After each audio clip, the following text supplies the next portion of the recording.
साथियों नमस्कार। एक समीकरण का सवाल है। प्रश्न है समीकरण x ऋण 5/2 बराबर x ऋण 2/5 का हल होगा। ये M 806 एलोच से संबंधित सवाल है जिसके विकल्प दिए हुए हैं 7, B में दिया है 29/3, C में दिया है 3 और D में दिया है ऋण 3। तो समीकरण में अंश बटे हर है, इसमें यानी परिमेय के रूप में लिखा हुआ है।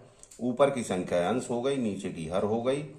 तो इस सवाल को हल करने के लिए हम क्या करते हैं कि पहले वाले अंश में बराबर के दूसरी तरफ के हर का गुणा कर देते हैं और इसी तरह पहले वाले हर का बराबर के दूसरी तरफ अंश में गुणा कर देते हैं, जिसको तिर्यक गुणा कहते हैं।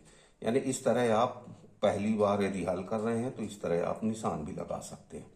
इसका मतलब हुआ ये 5 का गुणा इन दोनों में होगा और ये 2 का गुणा इन दोनों में होगा।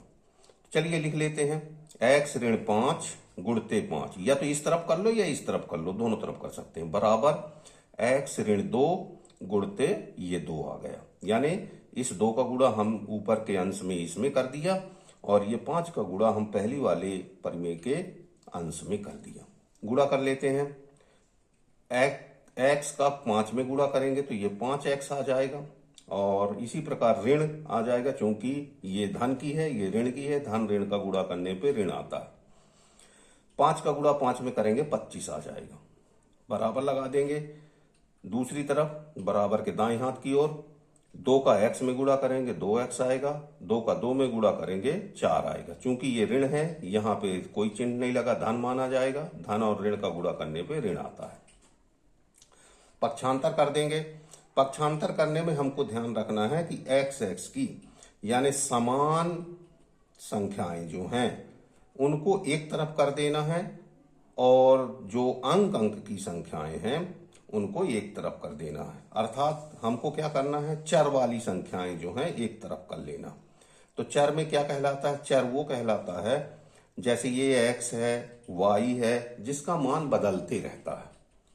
तो इस तरह जो मान करके करते हैं सवाल में, माना किसी संख्या का मूल्य x रुपए है तो वो चर कहलाता है। तो उस तरह के सवालों को हल करने के लिए जब हम x मानते हैं तो ये यहाँ पे हम x को एक तरफ कर लेंगे और अंक को एक तरफ कर लेंगे। चलिए देखते हैं। पहले 5x लिखेंगे, इस तरफ ये 2x है, इसको इस पलटाएंगे तो ऋण 2x हो जाएगा, क्योंकि इसके आगे कोई चिन्ह नहीं लगा, अर्थात ये धन माना जाता है। तो 5x ऋण 2x हो गया। बराबर पहले इसको लिख लेंगे ऋण 4 और इस तरफ की संख्या ऋण 25 है तो इस तरफ लेके जाएंगे तो धन 25 हो जाएगी। दोनों तरफ सवाल को चिन्हों के आधार पर हल कर लेते हैं। ये धन है ये ऋण है, घट जाएगा 3x आएगा। ये ऋण है ये धन है, घट जाएगा 21 आ गया। 3x बराबर 21। x बराबर क्या आएगा, 21/3 काट देंगे, x बराबर 7 आ गया। चलिए विकल्प में देखते हैं। a में ही 7 है, यानी ये हमारा a वाला विकल्प सही है। B, C और D विकल्प सही नहीं है, क्योंकि हमने सवाल को हल कर लिया। अब यदि जांच भी करना है इसको, तो सवाल की जांच भी कर लो कि हमारा उत्तर सही है कि नहीं है।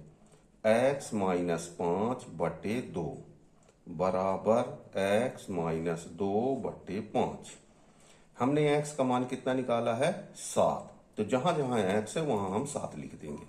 इस x की जगह में 7 लिखा, ऋण 5 लिख दिया, बटे 2 कर दिया। बराबर इस x की जगह में हमने 7 लिखा, ऋण 2 किया, बटे 5 कर दिया। चिन्हों के आधार पर इसको जोड़ घटा लेते हैं। तो 7 में से 5 घटाएंगे 2 आएगा, बटे ये 2 हो गया। बराबर यहाँ भी 7 में से 2 घटाएंगे तो 5 आएगा, बटे 5 आ गया। क्योंकि ये 2/2 और 5/5 कट जाएगा तो इसका मान 1 आएगा। ये भी कटेगा तो इसका मान 1 आ गया। जब हमारा बाएं पक्ष और दाएं पक्ष दोनों बराबर हो तो इसका मतलब है हमारा उत्तर सही है। इस तरह हमने जांच करके देख लिया कि हमारा विकल्प ए जो 7 आया है वो बिल्कुल सही है। धन्यवाद।